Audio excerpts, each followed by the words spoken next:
Good morning, mortgage coaches. Today's intro to Edge beginner session is going to be a little bit different than we've done in the past. We're going to try out a new format here. Today we're actually going to have you go through the report with us, and we're going to have you fill out the fields, and then when we get to the end we're going to actually have you prepare a link and send it to yourself so you can see what the consumer experience is going to look like. But we want to make sure that you've got a handle on being able to get from start to finish in the Edge Wizard without any issues. So we're going to go nice and slow. And we will be monitoring the questions box, so if you guys do have questions, we're going to try and address those as we go through this wizard. If they're a little bit too technical, I'll defer you to support. I'll just let you know, hey, I'd like you to send that question over via email to our support team so that they can help you out. But if there are just one-off questions, we'll try and answer those as we go through. Now, I'm Jacob. I actually head up support here at Mortgage Coach, and with me today I have Wichai. He's one of our senior success coaches, and we're going to be kind of tag teaming with you today. And we're going to try and make sure you get the best experience possible to get your first report created. So with that said, let me introduce Wichai. Wichai, would you mind telling the people about yourself? And we'll go ahead and begin this. Sure. Thank you, everybody. My name is Wichai. I am one of the trainers here at Mortgage Coach. My background is in the mortgage industry. I started off as a processor and over time became a loan officer. So I'm excited to be here. I feel like I can give a great perspective on the flow in Mortgage Coach. Excellent. Thank you, Wichai. So the thing that's going to be different about today's session is we're actually going to have you open up Edge and log in. So one of the things I'd like you to do is if you have two screens, if you're able to actually open up two screens, on your second screen I'd like you to open up a browser window, and you're going to type in on the browser window edge.mortgagecoach.com. and you're going to hit enter. Now if you don't have two screens, that's okay. Go ahead and reduce the GoToMeeting window that you're looking at right now and open up a browser window, and then on the address bar type in edge.mortgagecoach.com. I'll give you guys a minute to get that open, but what I'd like you to do is once you get to that login screen, go ahead and log in. Now your credentials should be your email address and whatever password you've selected. If you've never logged into Edge before, 10 to 1 your password is probably pass123. If not, if you're unable to get in for some reason right now, put a quick note over in the questions and just let us know that you need a reset real quick.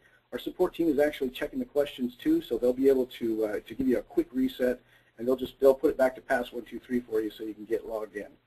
So I'm going to give everybody just a minute to get logged in, and if you would, raise your hand in the GoToMeeting bar once you're logged in. So in order to raise your hand, you have to open up the GoToMeeting toolbar. Excellent. I see a couple of you are already logged in, and there's a little hand there that you can raise, and that'll let us know you're logged in. So got a few more people. All right, thank you, Becky. Thank you, Dana. Jennifer, thank you.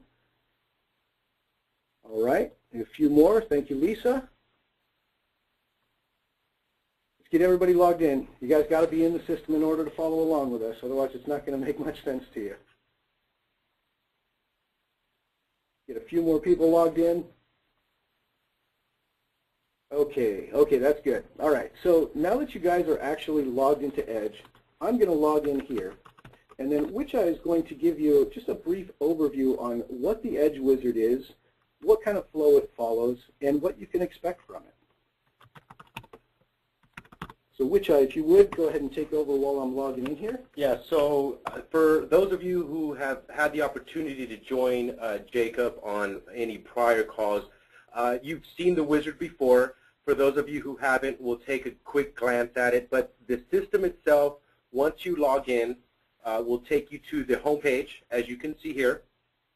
Now, once we decide to start creating a client, I want everybody to look at the upper center part of the page. It should say New Client. We are going to generate a new client report. So if you would, go ahead and click on New Client. That's going to take you to the same screen that we're on right now. Now, before we get into creating one, we're going to touch base on the tabs you see down below. And I want to break it up into a three-step process that should resemble what we do as loan originators every day. And before we get started, I want to break those up for you. So the first thing we're going to touch upon is the first four tabs that we'll talk about would be the clients, the goals, the assumptions, and affordabilities. And we'll jump in there in just a second. But I want to make sure that you understand that those four tabs will allow you to gather some information about the client. And that's typically what we do as loan originators. We gather a little bit of information. And once we gather that information, we then decide based off of the loan to value, debt ratios, and so forth, what type of products we're going to show. And that's really going into the second part of the process, is showing a product. And we'll always make sure on how to facilitate that report to the client. The final step is presenting that. So those are really the 3 steps that we're going to cover today. So let's jump right into it. So the first tab you'll see is the client page. This client page allows you to start the conversation with really just asking, hey, Mr. Client, what's the best way to get a hold of you, just in case we get disconnected? You can enter in the number. Now I'd like you guys to actually enter in. For a first name, I'd like you to put in Jacob. For a last name, I'd like you to put in Gibbs. And then for a phone number, go ahead and use your phone number. So whatever phone number you have there, go ahead and type it in. Now we're going to slow down and make sure that you guys are doing the data entry right alongside with us, because we want to make sure you can get through this for the first time, so the second time it's nice and easy for you. Wichai? And so as we continue along, you'll take a look at the tabs as you go through, and the referred by, I'll come back to the rent versus own portion of it. But when we talk about who we were referred by, it's a great opportunity to find out who they were referred by. That way you have the opportunity to say thank you. So let's just say that you were referred to by Wichai. Once again, for those of you who don't know how to spell my name, it's W-I-C-H-A-I. You could all refer you could all place who you were referred by in the referred by section. The email partner, or the partner email, is very important for you guys to use when you're dealing with your purchase or with your realtors. This allows you to be able to bridge that communication gap, and whenever you're notified when your client views the report, so does your partner realtor. This helps understand when anybody's viewed the report. So what we'd like you to do is in the partner email section, I'd like you to put in one of your secondary emails. Say you have a Yahoo address or something like that, maybe a Gmail address. Go ahead and enter one of those emails, because we want you to get the experience that the partner is going to get as well. As Wichai said, you're going to have the opportunity when you get to the end of the report to indicate whether you want your partner to be notified every time this person is viewing the report, just like you are getting notified. So I want you to experience that. Go ahead and put in a secondary email address in that field. If you don't have a secondary email, that's okay. Just put in your email. You're going to get 2 alerts at the end of this presentation. Just understand that one of those would have gone to your partner. So if you would, go ahead and enter that partner email, and then Wichai, go ahead and explain what the friendly name is, please. Now the friendly name is definitely allows you to be able to identify which property or what type of loan option you're doing for your client. So if it's a first-time home buyer, you could put first-time home buyer. If you already know the property, you could put the property address in there. This will help you identify what property or what type of product you're showing your client. This is also particularly important if you're doing multiple presentations for a single client. When you go into your View All screen, which we'll touch on a little bit later, it actually gives a list of all your clients. And if you don't use a friendly name, what's going to happen is your report is just going to have a date and a timestamp. So using the friendly name is giving that report a nickname. So when you go to view your reports later, you'll know what this one is. So for instance, this one, we're putting in 123 Main Street. I'd like you to put that in as well. I'll give you just a moment. Enter 123 Main Street.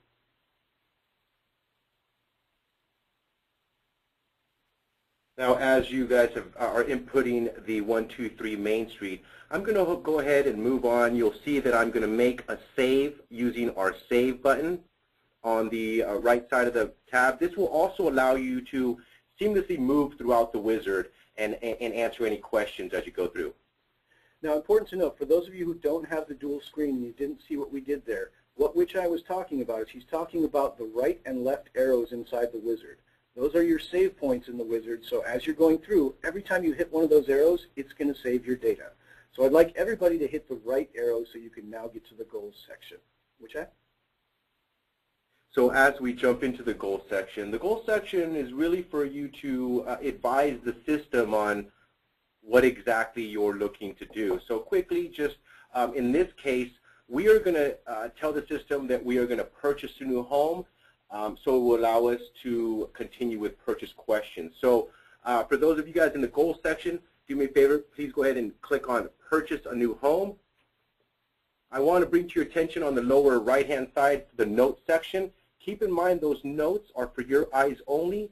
This is a great time to ask the client why. You ask enough whys, you get to the root of the cause, you're able to create pain points. The note section is a great place for you to be able to notate those pain points.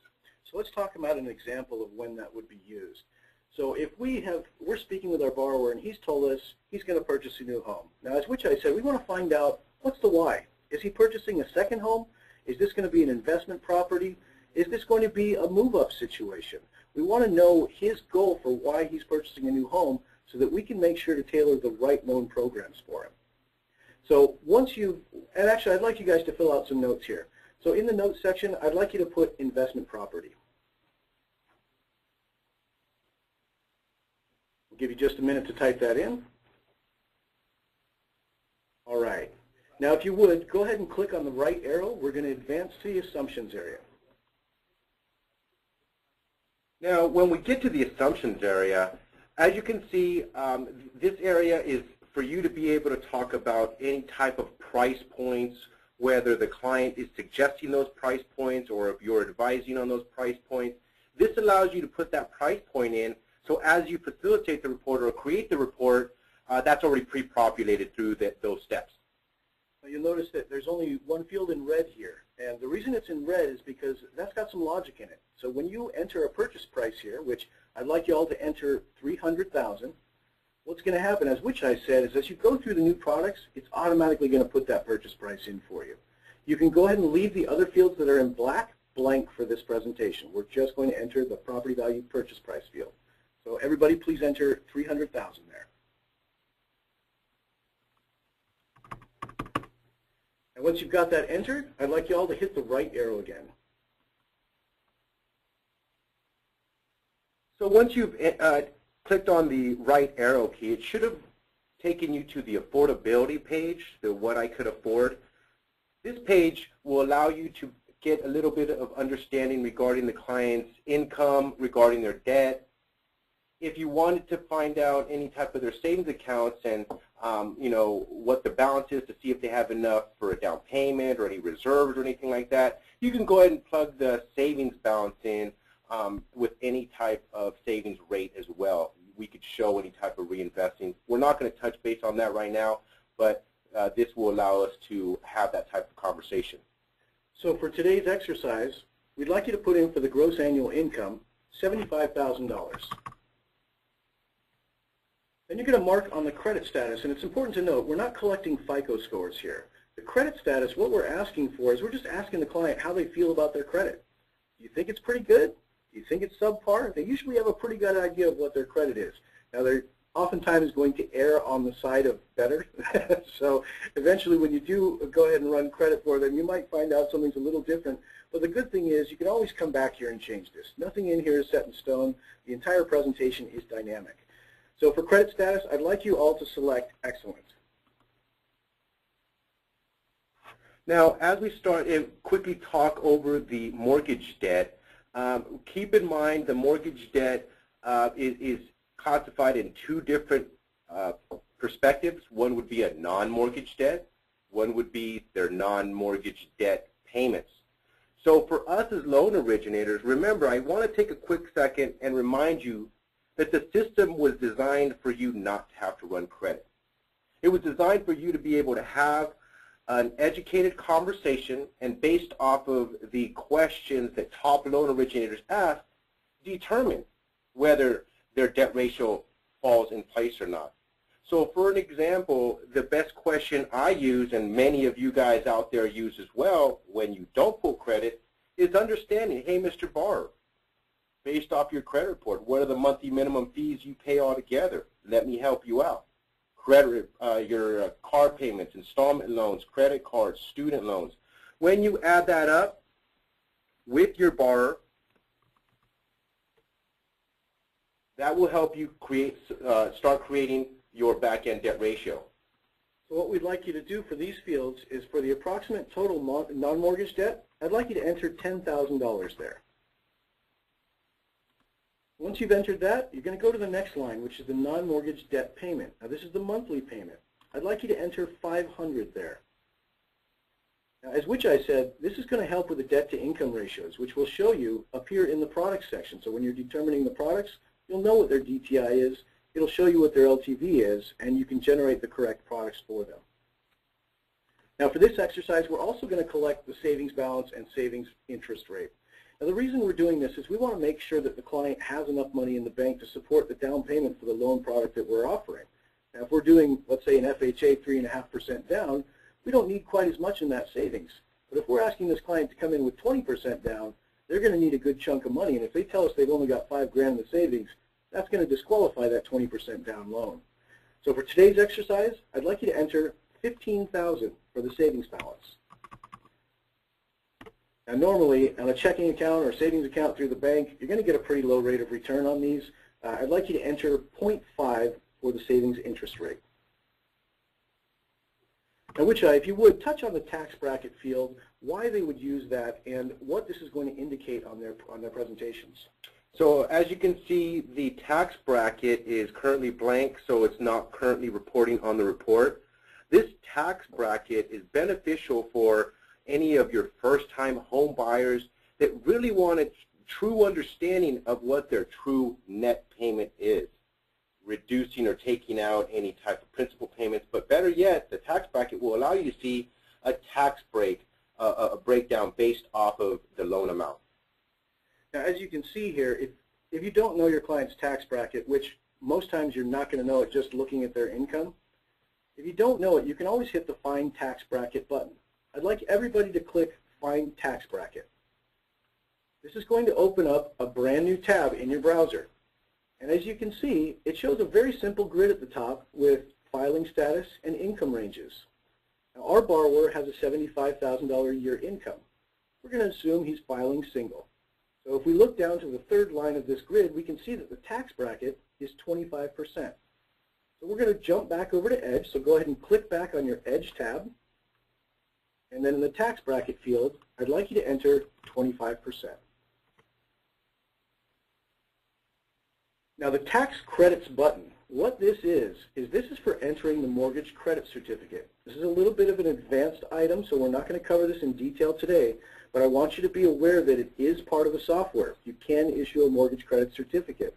Now that allows the borrower to write off a certain chunk of their interest every year up to a cap. And these change between the states, so you'd need to consult your lender to find out if you can offer this program and what the caps are on that particular one. But if you'd like more detail on how to use that MCC tax credit, you would need to go to the knowledge base. And you can get to the knowledge base by clicking the Help button inside Edge, which is up at the top right. Don't click on it for right now. We're going to continue through our presentation, but I want you to be aware that that takes you to the knowledge base, and you can do keyword searches for anything you'd like. We'll show you that towards the end of the call after we've prepared this presentation. So hopefully all of you guys have entered your tax bracket as 25%. And then I'd like you to click the right arrow again. Now, as we click the right arrow, it should get to the second page of the affordability page. If you take a look at this page, this gives you a second to be able to get a better idea of your client's perspective of what they want as their max mortgage payment to be, what they feel the ideal mortgage payment is, and some highs and lows on being able to educate them on price points. Maybe they're looking between $300,000 to $400,000. You have a better idea of what type of options or what type of advice you can provide. So for the maximum mortgage payment, we'd like you guys to enter $2,500 there. Then I'd like you to put the ideal mortgage payment at $2,000. So this is just a range that the borrower says that they can afford. Now this is going to help you when you get over to the products to determine the correct loan for them, because if that payment falls outside of those parameters, you might need to consider a different type of loan product or a different purchase price for that matter. Now when we get to our price ranges for the new home, as which I said, they're going to be looking for a range, and you all know this, when your borrower comes to you or they go to their realtor partner, they've got a range in mind for what they think they can afford. Maybe they've gone online and they've used a calculator to figure out what a payment's going to be, and they've decided, okay, yep, that's pretty much what I can do. I can do anywhere between $280,000 and $320,000. So I'd like you guys to enter $280,000 on the low, and then $320,000 on the high. Now the cash out field, this is again, you're collecting information. So if we were doing a refinance transaction, we could ask them what their desired cash out would be here. For today's presentation, we're doing a purchase transaction, so we're going to leave that one blank. Now at this point, you're going to hit the right arrow. Remember that trigger to save. So now all of those first 4 tabs, as which I discussed earlier, those were the data collection points. We've now got a really well-rounded idea of who this customer is financially and what we can offer them as an originator. So now it's time to get into our products section. Now products is where you're going to put the different loan scenarios that you're going to offer. For today's discussion, we're going to do an FHA loan and we're going to do a conventional loan so you guys can see the difference. Now for product 1, you'll notice at the top that it's got a name for the product. Now you can use a rather long name, but I do want to point out for you that if you expect this presentation to be printed, try to use the shortest names possible. Use acronyms, abbreviate. This is going to ensure that all of it's going to fit in the print job. The live version of the report can support a very long title, so don't worry too much about it. Obviously, we want to make sure that when we deliver this report, we're delivering it as a link. So we're expecting the borrower to either click on it from a browser window, from their email, from their smartphone, from their tablet, wherever it is, it's going to prompt them to open the live report. So print job is not necessarily the biggest concern for us. Just be aware that it is available so that after your borrower has viewed this live presentation, they can print it out themselves if necessary. So for this first product, we're going to choose a name for this one. I'd like you all to type in FHA 30 fixed. You'll notice that that name is nice and short, but it's descriptive of exactly what we're offering. Now just below that product title line, you're going to see there's a question that says, is this a refi? Yes or no? This is a purchase transaction, and it should already be toggled to no. The current mortgage checkbox to the right of that is only for existing mortgages that you're going to refinance. So we wouldn't use this in a purchase transaction. So make sure to leave that checkbox blank. Now, if you look below those 2 buttons, the yes or no buttons for the refi, you'll see that there's now a drop down there that says Add Product from Template. Now, for this discussion, we don't have any templates created yet. But when we get to the end of this first product, I'm going to show you how to turn it into a template that you can reuse later. So we'll go ahead and skip the Add Product from Template for right now. And I'm going to touch on the Copy From button a little bit later in the presentation here when we get to the our second product, because that's a quick and easy way to reduce your data entry. Now just below the Add Product from Template is a question that says, is this a VA or FHA program? Now you use this toggle for any government loans. So VA, USDA, FHA, or anywhere you're going to collect an upfront mortgage insurance premium. So things like a single premium financed in, you would still use this toggle. So for today's discussion, this is an FHA loan. We're going to choose FHA as yes. So I'd like you all to click yes on the FHA question. Now the next field here is the purchase price, and you notice that that's already been filled in. And the reason it's been filled in is because we put it back in the assumptions area. So this saves us 1 point of data entry. Now it's time to tell the system what we want to use for a down payment. Now you'll notice that the down payment field, you can type this in as dollars if you'd like, but it's always easier to do it as a percentage. In order to do it as a percentage, I'd like you all to click on the percentage button just to the right of the down payment field. You'll notice that this is going to open up another field on the right that allows you to enter as a percentage. Please type in 3.5. Now once you've got your percentage in, you're going to go to the interest rate field. Now for the interest rate, you're going to use whatever you can get from your rate sheet for the day. For today's discussion, I'd like you to enter 4.5. Now the next field you're going to fill in is the term. Now you'll note that this is in months. So I see this coming across the support desk quite often where somebody sends me a report that has a $20,000 payment on it and they're wondering what happened. And what happened is they put in 30 instead of 360. So keep this in mind. This is in months. I'd like you all to enter 360 here. This is going to be a 30-year term. There's a couple more fields down at the bottom here. The loan type allows you to select whether it's a fixed or ARM loan. This is going to be a fixed loan, so we're going to leave it, toggle it fixed. If there was an interest-only period, the interest-only field here asks you for how many months are in that interest-only period. If it was a 10-year IO, you'd enter 120 here. For today's discussion, leave this blank, please. The last field on this first page here is the months till balloon payment. Now, normally you're only going to use this on second liens, where you have a lien that's, say, a 30 due in 15. In that case, you would put a 180 here. That means that it's a 30-year amortized payment, but it's due in 15 years. So usually only on second liens, we're going to leave that blank on this one. Now we've got our first product, at least the basic loan details are filled out. So what we're going to do now is we're going to hit the right arrow. So everybody hit the right arrow, and this is going to take us to our closing costs. Now I should explain that there's two ways to enter your closing costs in Edge. One thing to remember is this is a pre-GFE presentation. So we don't have to be spot on to the dollar on every cost because, quite frankly, we don't know what those costs are going to be at closing. We know a good chunk of them. We've got a good idea of what they should be, but every little thing is not going to be absolutely perfect in relation to what you're eventually going to produce on your GFE. Now, the two ways to enter these are either as ballpark figures. You'll notice that there's fields for each one of these: APR costs, points, prepaid interest days, prepaid escrows, non-APR costs, and contributions. You can enter these as ballpark fees, and it's perfectly acceptable. For today's discussion, however, we're going to itemize these fees. In order to itemize, I'd like you all to hit the closing cost detail button. Now this takes you to our itemization screen.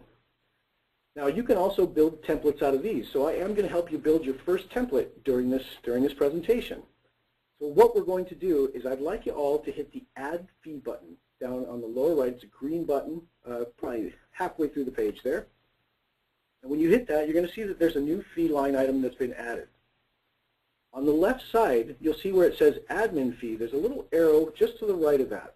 That's what's called a drop-down arrow. Now, a drop-down arrow will reveal all the potential choices for the fees. So for this one, what I'd like you to do is I'd like you to hit the drop-down and then click on Appraisal.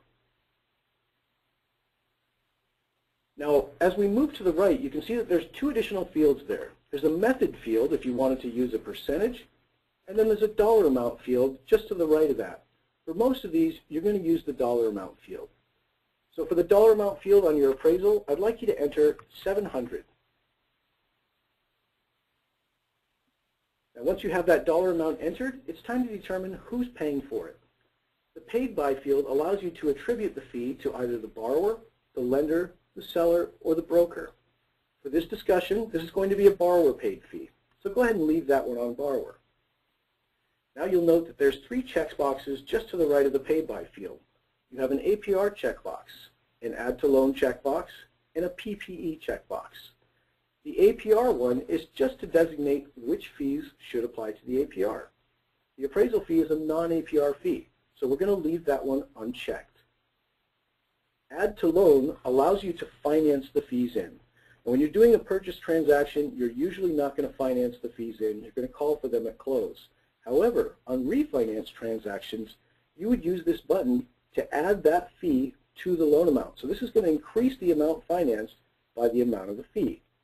This is a purchase transaction, so I'd like you to leave that unchecked for this discussion.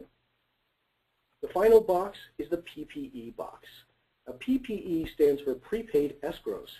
Now what that is, that's your hazard insurance reserves, your mortgage insurance reserves, your tax reserves. Even hazard insurance premiums and tax premiums. Those are all considered reserves in the system. Now the reason we have this designation here is those are not considered a cost of doing the loan. Though they are due at close, we don't factor those into a total cost analysis as a cost. And we'll explain that a little bit more once we get to explaining the presentation itself. But now it's time to add a couple more line items. So what I'd like you all to do is, I'd like you all to hit that Add Fee button, and I'd like you to hit it 5 more times.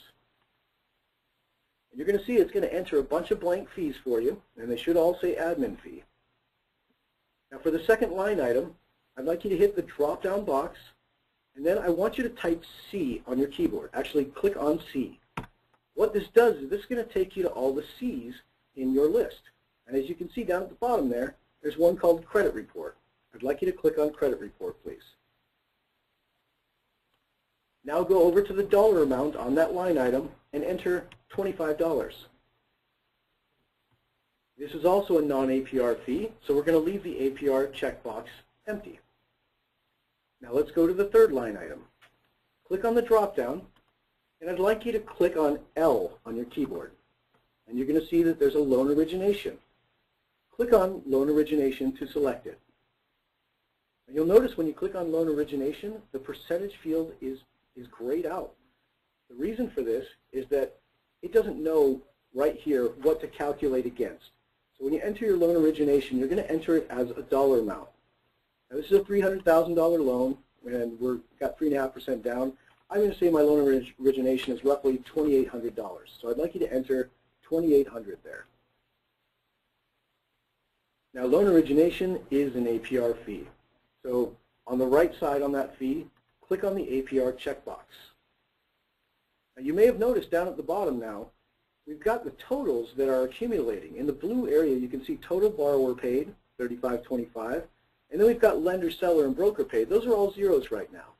One of those is going to change a little bit further in as we finish these fees. Now below loan origination, I'd like you to click on the next line item and click on that drop down.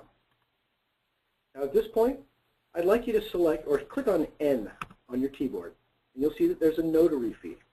Click on notary fee, then for the dollar amount, put in $100. Now this one is sometimes an APR and sometimes a non-APR, so you'll need to consult with your departments, with your lock desk to find out if it is in your system. Most times it isn't, but if you're with a larger bank, it's oftentimes considered an APR. So for today's discussion, go ahead and check the APR box. Now let's go to the next line item. Now we need to get the title insurance. So hit the drop-down button there, and I'd like you to type O on your keyboard. Then you're going to select Owner's Title Insurance. I'd like you to put in $500 for that fee. Now for the Owner's Title Insurance, oftentimes the seller is going to cover this. So on the Paid By field, instead of Borrower, I'd like you to select Seller. Now by doing that, you'll notice that the fees down in the blue area have adjusted. The seller paid fees now show $500. This is a non-APR fee, so we're going to leave the APR checkbox empty. Now on the next line item, I'd like you to click on the drop-down again and type an L on your keyboard. You're going to select Lender's Title Insurance. Now for that fee, I'd like you to enter $750. That is going to be a borrower paid fee. It's a non-APR fee, so we can leave that as is. Now we're going to enter two more fees. So I'd like you to go down to that Add Fee button, click on Add Fee 2 times. Now this is where we're going to put in our reserves. So on the drop-down for that first one that says Admin Fee, I'd like you to click on that and then type an H on your keyboard. You'll see that there's Hazard Insurance Reserves. Left-click on that to select it. Now Hazard Insurance Reserves, I'd like you to enter $250 there. Now when you go to the right, you'll notice that the APR checkbox is automatically disabled. Reserves are a non-APR fee. So we smartened the system a little bit to let you guys know that you don't have to check that box. And we've already checked the prepaid escrow box. So you don't have to do anything there. Now let's go to the final fee item. Click on the drop-down, and you're going to type a T on your keyboard. And you'll see that there is a Taxes Reserves. Again, this one is a reserves field as well. I'd like you to enter $750 there. You don't need to do anything with the checkboxes on the right because it's already been assigned. Now this is a very, very basic fee template. Now what I will tell you is when you're first creating these on your own, I'd like you to print out a fee sheet from a recent transaction and follow that fee sheet so you can assign the line items. Then you can save it as your own personal template. But for today's discussion, I am going to have you save this template. So at the very bottom of the screen that we're looking at, I'd like you to click on the button that says Save as Template. This is going to bring up a new little box that allows you to name the template and assign it to a state if you'd like. Now for the template name on this one, I'd like everybody to type in 30-year FHA. Now the state designation, what this does is if you want this template to be only available for a certain state, you would select a state here.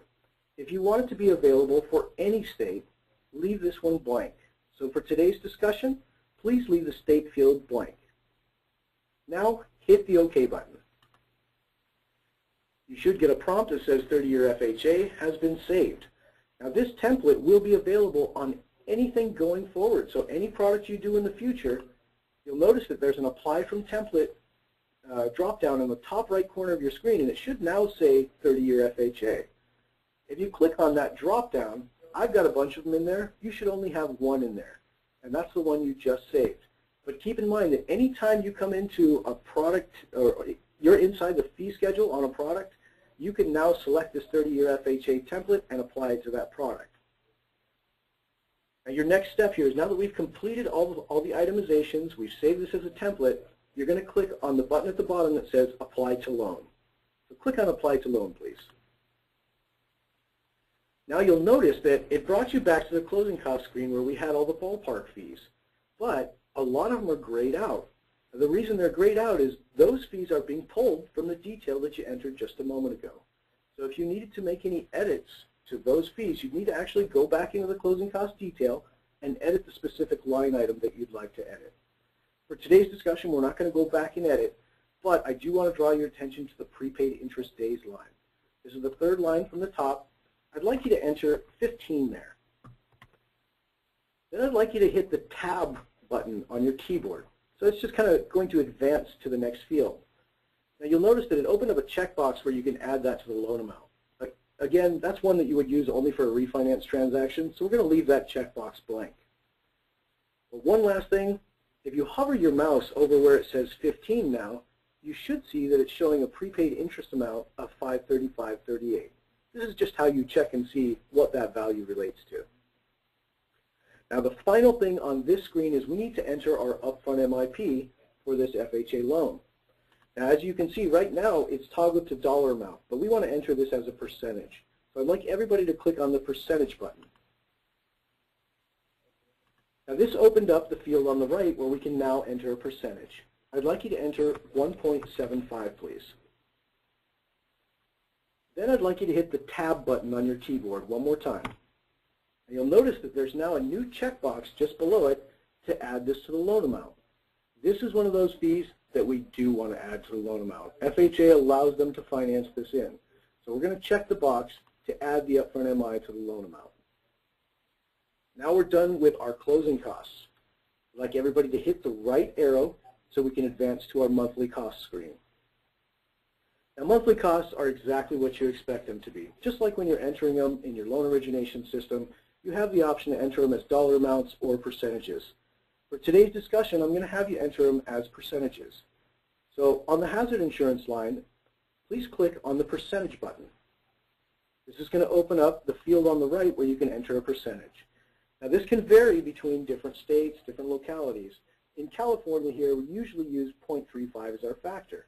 But I've also seen up in Northern California and Oregon using 0.2. So you'll need to kind of play around it a little bit to figure out what your ratios are in your area.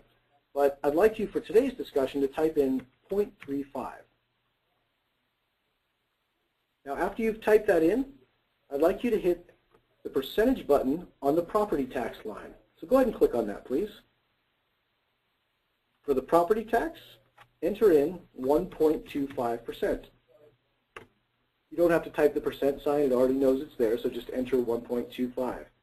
Now you should see, if you click on any other field there, let's say for instance you click on the dollar amount in other, you'll see that the property tax and hazard insurance have now been completed. We're showing the actual dollar amounts relative to those ratios that you entered. Now if you had other fees in here, you can type them in the other line right here, but I'd also want to draw your attention to the fact that you can edit the label on that fee. So for instance, if there was some other monthly cost that's not represented here, you can actually type over the word other and call it whatever you want. For today's discussion, let's leave it at other. Let's not type anything over it.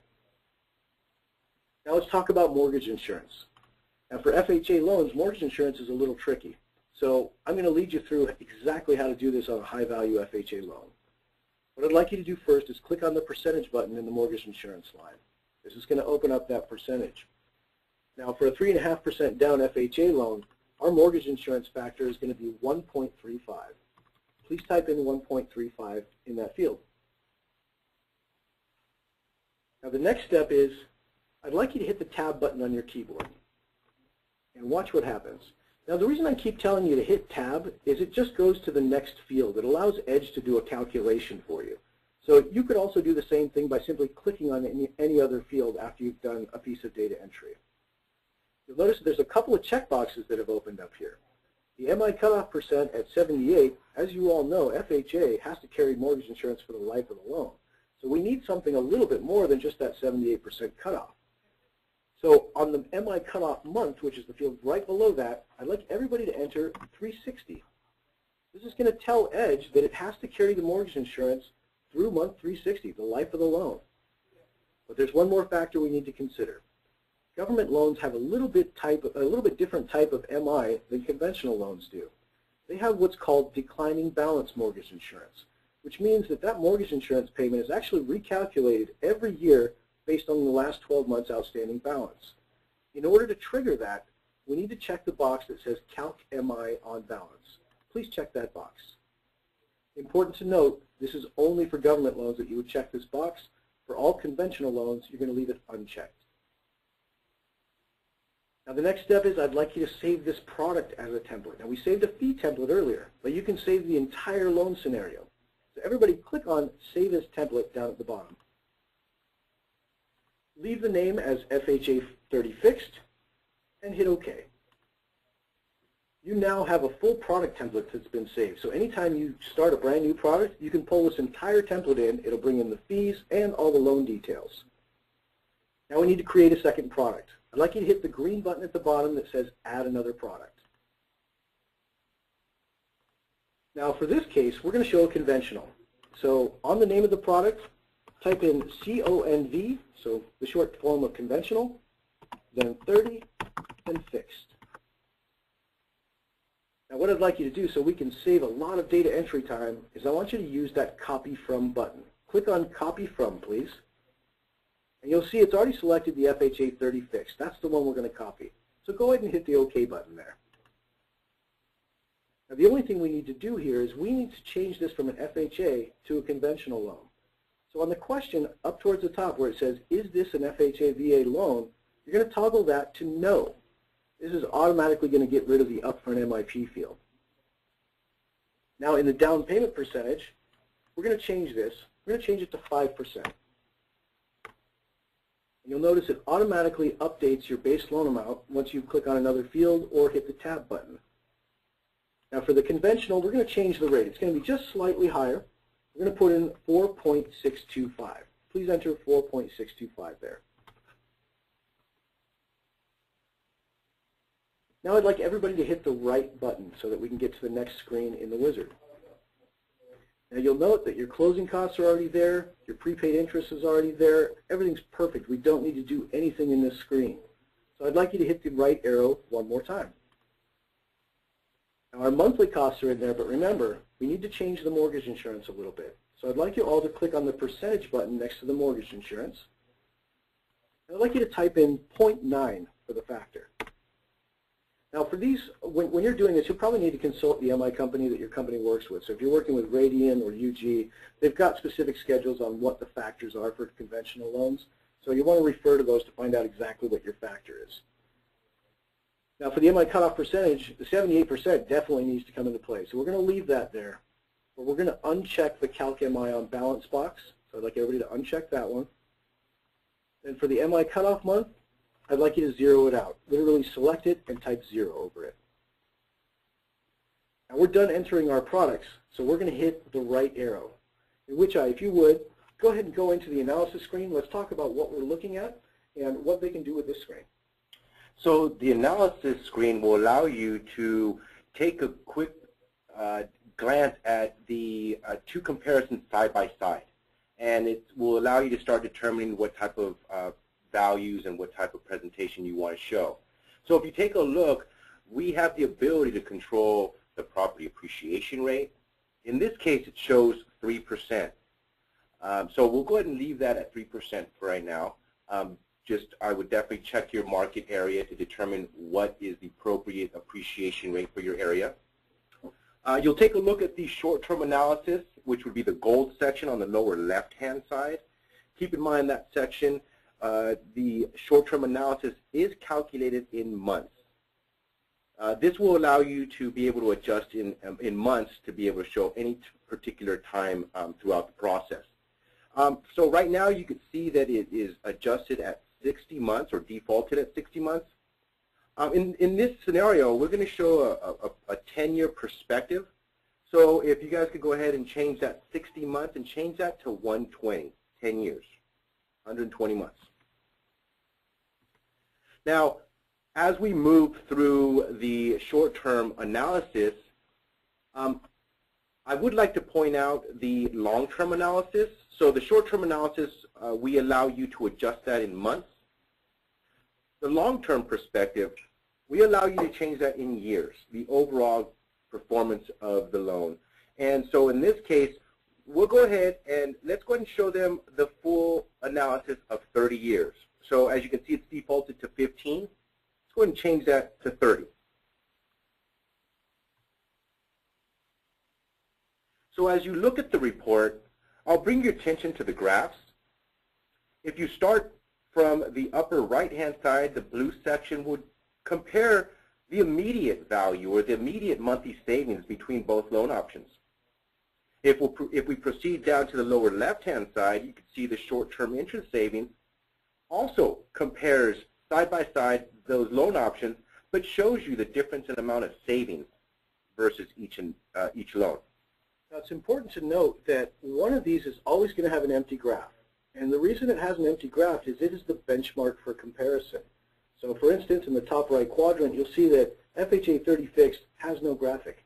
That's because it's the highest cost per month, whereas the conventional 30 is actually saving $137 relative to that FHA loan. Same thing down in the lower left section. Now the lower right section is a little bit different because that's going to show totals. For today's case study, we're going to leave it selected at total interest and MI paid. Now, I'll make you aware that there's two buttons on this screen. There's the Adjust Reinvestment Strategy and the Copy Analysis button. We're not going to go into detail on those for today because I want to get you through this report. However, be aware that you can provide reinvestment strategies for principal reduction payments, payments back to the savings, or payments to a new investment vehicle by using that Reinvestment Strategy button. Again, a little bit more advanced topic.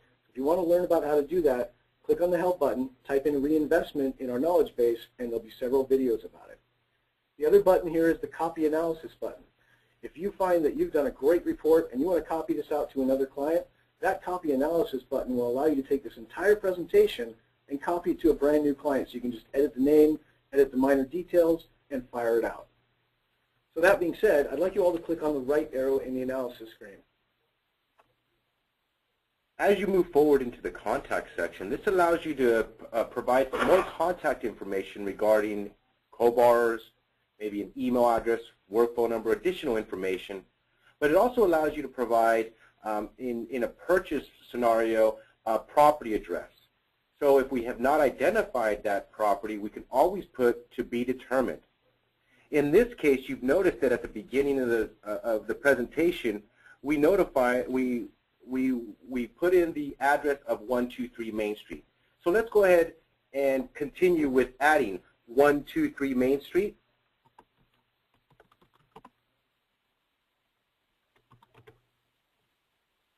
We'll go ahead and use Irvine, California, I-R-V-I-N-E, the state California. And you can type a C there to get directly over to California as well. And once you've inputted California, we will go ahead and put a zip code of 92618. This will allow the address to show on the total cost analysis as you're presenting it to your client. Now, it's important to note the reason that we ask for this information so late in the process of the wizard is that we want to make sure that you've collected all the necessary, the really pertinent information that the borrower is going to tell you about their loan situation, their affordability situations, You know, the contact information, we already collected a phone number, so we can get back to them. We put this towards the end of the wizard because we don't need to collect all this information right off the bat. We want to focus on what the concerns are of the borrower. So at this point, everybody, I'd like you to click on that right arrow, and now we're in delivery mode. How do we get this presentation to our client? So as you can see at the top, it's already selected the total cost. That's going to be your bread and butter report. You're going to select it on 90% of your conversations. Now, had we selected rent in the very beginning of the wizard, we'd have an option for rent versus own. That's not for today's discussion, however. Leave it selected at total cost. Now, as you go down towards the middle of the screen, you'll see that there's two products listed there, your FHA 30 and your conventional 30. Now, if we had 4 products here for different types of loan scenarios, say, for instance, I had an 80-10-10 in there, maybe I had a single premium buyout. After I deliver this to my client, if he says, well, you know what, one of those is just, it's not going to work for me, I don't have that kind of money for the down payment, you can always come back to this screen and uncheck the box next to the presentation or the product that you don't want to show, and it'll be removed from the report. So just keep this in mind. Nothing in here is set in stone. It's all dynamic, and you can change it on the fly. I do want to draw your attention towards the payment notes field. For compliance reasons, this is very important. You've got to indicate whether it includes taxes or insurance. In this case, I've got a default text in here that reminds me to do it. It says are or are not. So if I don't modify this, I'm going to look a little bit embarrassing on the outset. So I know that they are included on this report because I went ahead and entered them. So I'm going to edit my statement to say taxes and insurance are included in the payment. I'd like everybody to type in the same thing. Taxes and insurance are included in the payment. I'll give you a second to do that. Now, once you've finished typing that in, please hit the right arrow to advance the screen. Now, this should look rather familiar. This is an area that's just giving you the breakdown of the monthly savings. The same thing we saw on the analysis screen on the top right quadrant. But you'll notice that there's an area down at the bottom that has additional verbiage that you can edit. So if you wanted to give any additional information about this particular part of the equation, you can type in whatever you need to. For today's discussion, go ahead and leave the default in there. Then click the right arrow. Now, this is that short-term area that we set at 120 months. Again, you could put additional verbiage in here to clarify what this is showing. For today's discussion, leave it at the default and hit the right arrow. Now, the final screen of the presentation, this is where you select what the long term is. Now, we've already selected total interest and MI. If we wanted to, we could change the years. We could change the metric. You'll notice that there's total principal paid and total net worth. For today's discussion, let's leave it on total interest and MI. We'll leave it at 30 years, and we'll leave that default text in there. So please click on the right arrow, and now we are at the final screen of the wizard. Now, you'll note that by default, it selects email link. You do have options to print or save as PDF. And I'm going to tell you right now, I don't recommend doing either one. The client can print or save as a PDF directly from the live report that you send them. If you print it out and you go make a change inside Edge, your print job won't change for you. It's a static piece. It's on a piece of paper. So what I would advise you is always, always, always choose the email link. This is going to give you a couple of huge advantages. One, it's portable. They can open it on any device. You don't have to hand them a piece of paper. You don't have to rely on them opening up a PDF somewhere. Two, if you modify anything inside Edge, the email link that you already sent them will automatically update with the updates that you've done inside Edge. It means you don't have to redistribute the report if they decide they wanted to change something. Three, you get notified when they click on that link, so you understand exactly when they've viewed it, you'll know how long they've viewed it for, and you can strike while the iron is hot and the information is fresh in their head. Now, you'll notice that there's two checkboxes below it. One is to notify you when the report is viewed. Make sure this checkbox is checked. It should be by default, but we're not going to uncheck it for today. The next one there is Enable Call Button. Touch on this a little bit. What this is this puts a little green button at the top and bottom of your presentation that allows whoever's viewing the presentation to click on that button, and it'll immediately connect your phone with their phone. So it'll call you up and ask you if you're able to take the call, and if you are, it'll connect your phones. Now, important to note that this is for lead capture, so I wouldn't use this on a direct borrower-facing report. So I'd like everybody to uncheck the Enable Call button, please. Now, finally, the quote date field. Another compliance concern here. You've got to make sure that anytime you publish a rate, that you also have a date tied to it. You don't want to be called on the carpet for a rate that has long since expired. So I'd like everybody to hit the little calendar icon there, and it should default to today's date, but I need you to click on April 25th. Now we're going to hit the Generate Link button. This is going to give you the link that you can send out to your clients. So everybody click on Generate Link, please. And we're probably going to run a few minutes over today. I just want to make sure we get to the absolute end of this so that you guys can do it correctly going forward. But there is another component called Add Audio Video that we're not going to cover today. We don't have enough time to do the video presentation. However, we can cover this in detail on the Thursday Q&A sessions. There's also numerous videos in the knowledge base that show you how to do the videos. But for today's discussion, what I'd like you all to do is use your mouse to select that entire link. Then you're going to right-click on it and hit Copy. Now, Edge does not send anything to your borrower. In order to get this over to your borrower, you need to send it. So what I'd like you to do is I'd like you to open up your email client. So Outlook, Gmail, whatever you're using, I'd like you to open up a brand new email. And once you've got that open, what you're going to do is address it to yourself. Actually, address it to support@mortgagecoach.com. Because we want to get a copy of these. I want to figure out and make sure everybody was able to do this properly. So address it to support@mortgagecoach.com. And then I'd like you to CC yourself so you get a copy of this as well. Give you a second to do that. Now, for the subject line on your email, I'd like you to enter your home loan purchase options.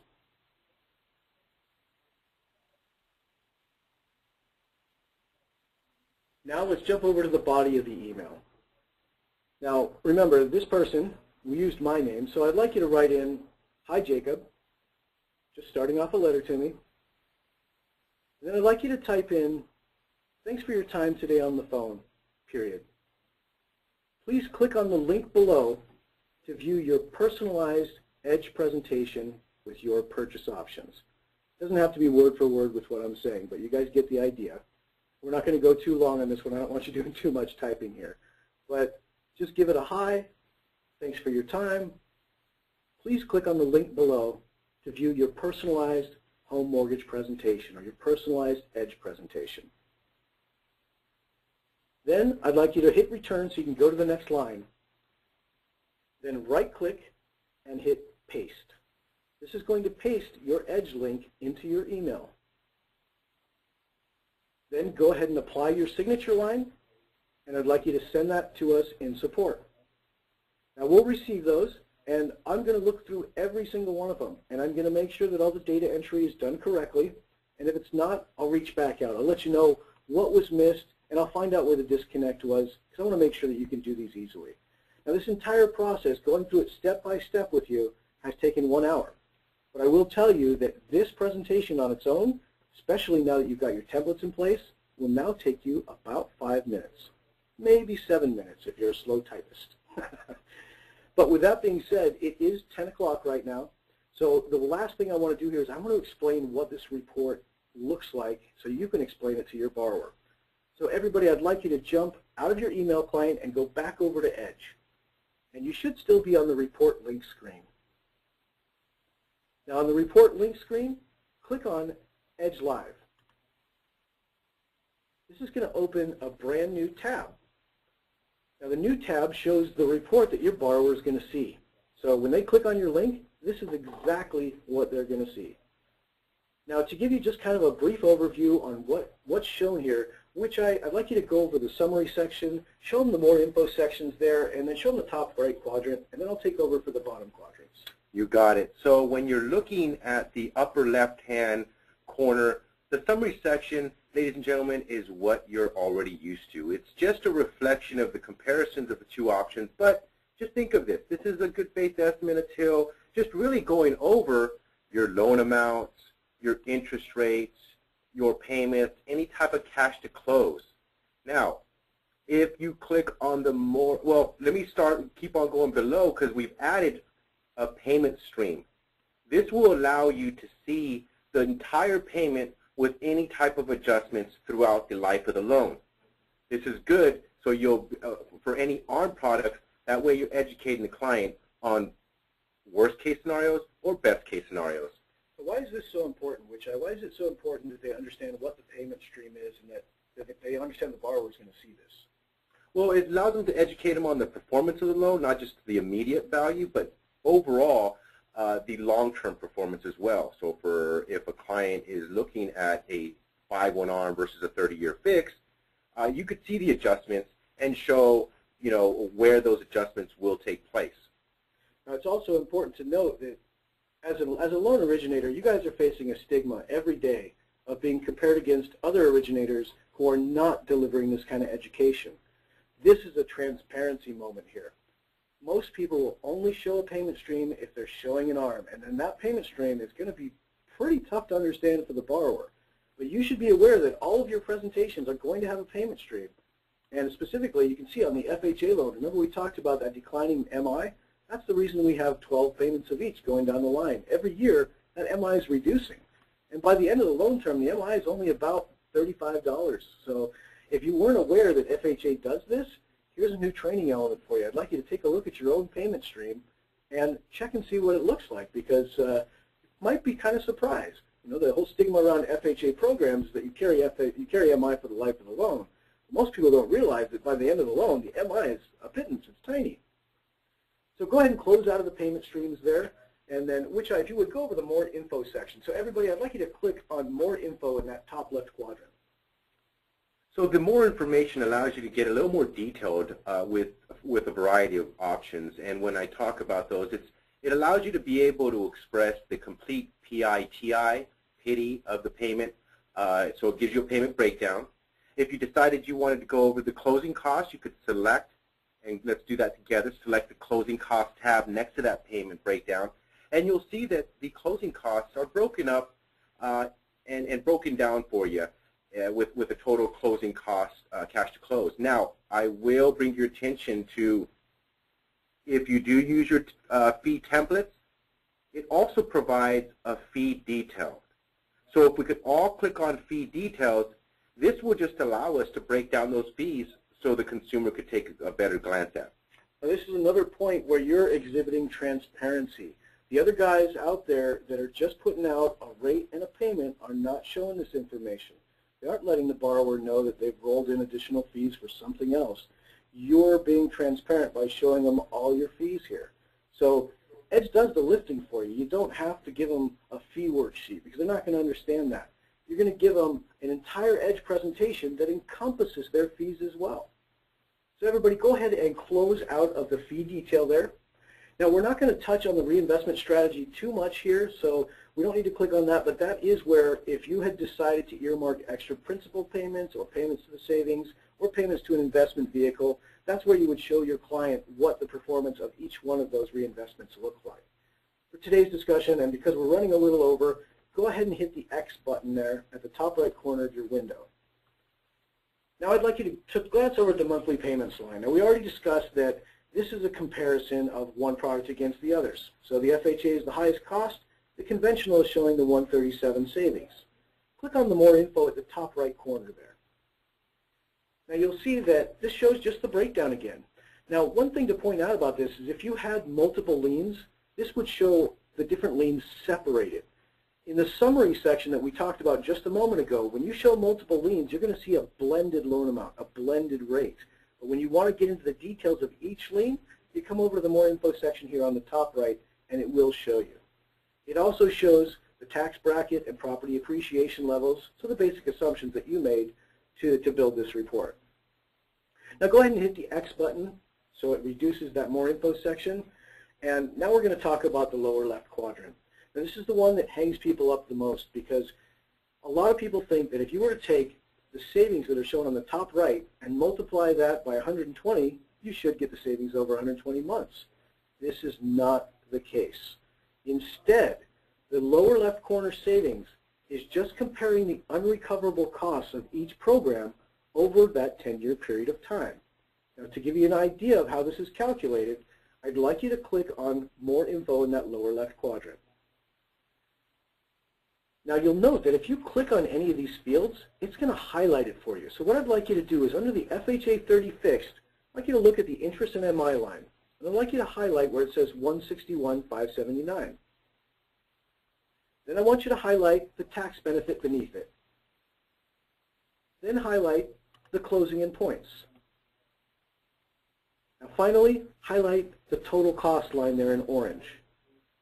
Now these are the figures that factor into your savings over the 120 months.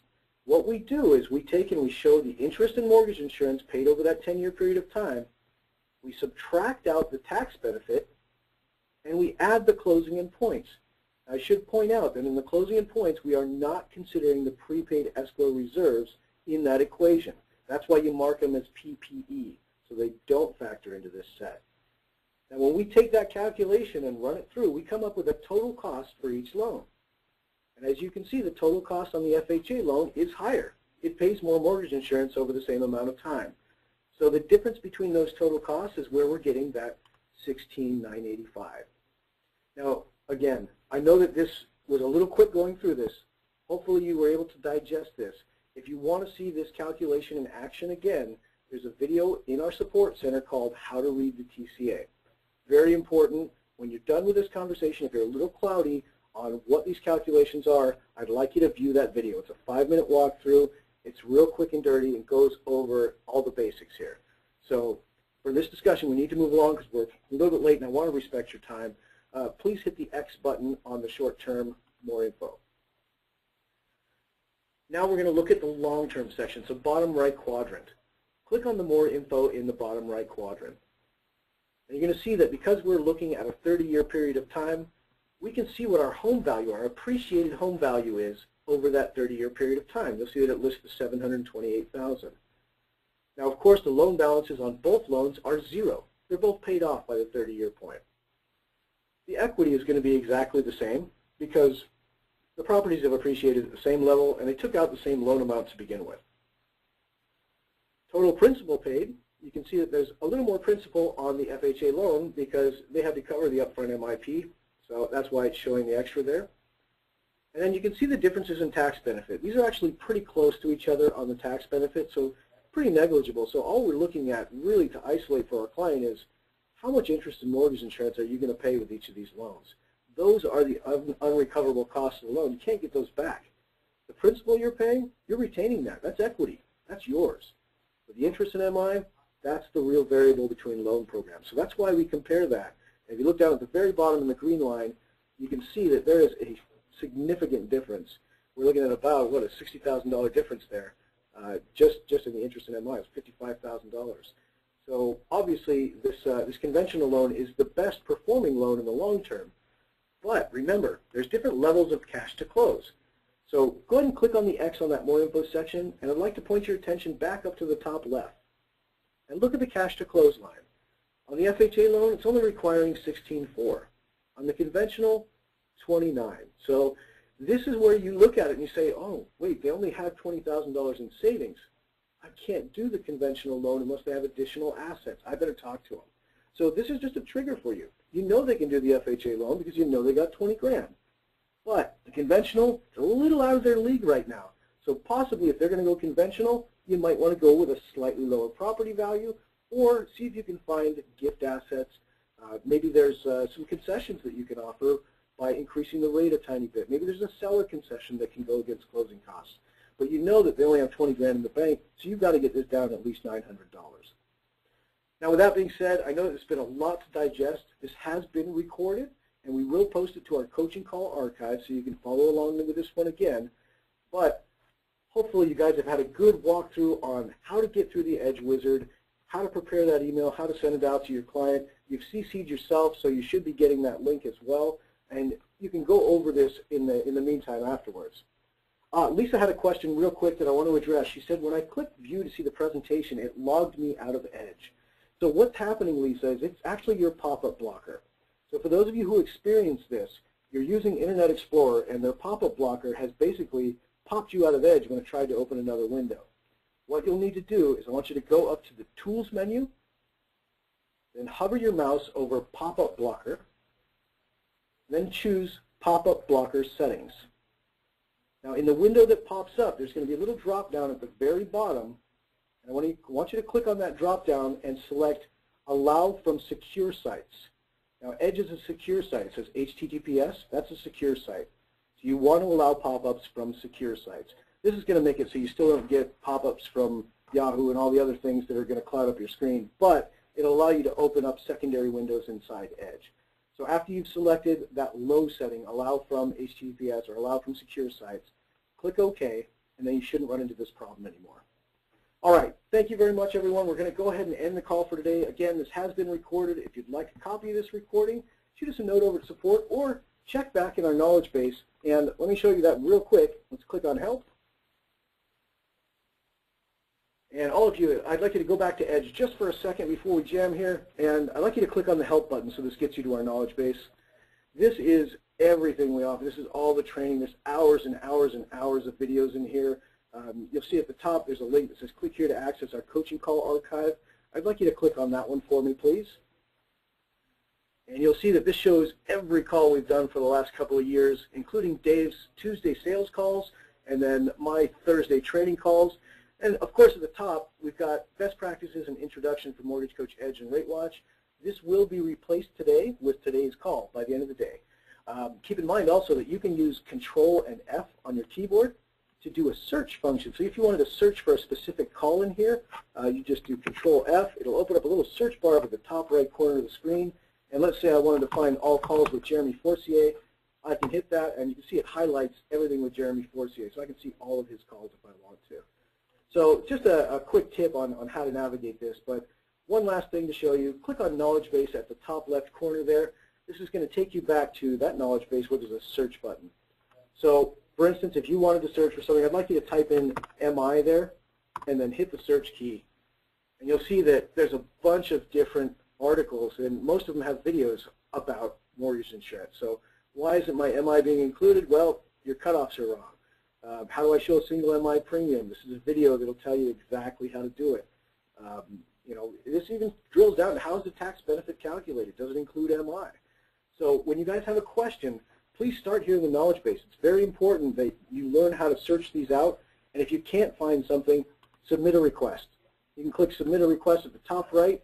You'll enter your email address, give us a brief description on what you're running into, hit Submit, and our support team will be right on it for you. So with that said, I'm going to go ahead and end today's call. Thank you very much, Wichai, for your participation on this call. I really appreciate you being on here to offer the loan officer perspective. And I would encourage all of you, please join our Tuesday and Thursday calls. Now that you've gone through the beginner course, you're ready to hit the ground running, and I want to see you succeed. So feel free to bounce any new presentations off us over in support. We'd be happy to give you a quick review on it, let you know what might be missing or what you might could add, you might be able to add to make it better. But with that said, we're going to go ahead and kill the recording now, and everyone have a wonderful day. Take care, and hope to see you on the Thursday calls.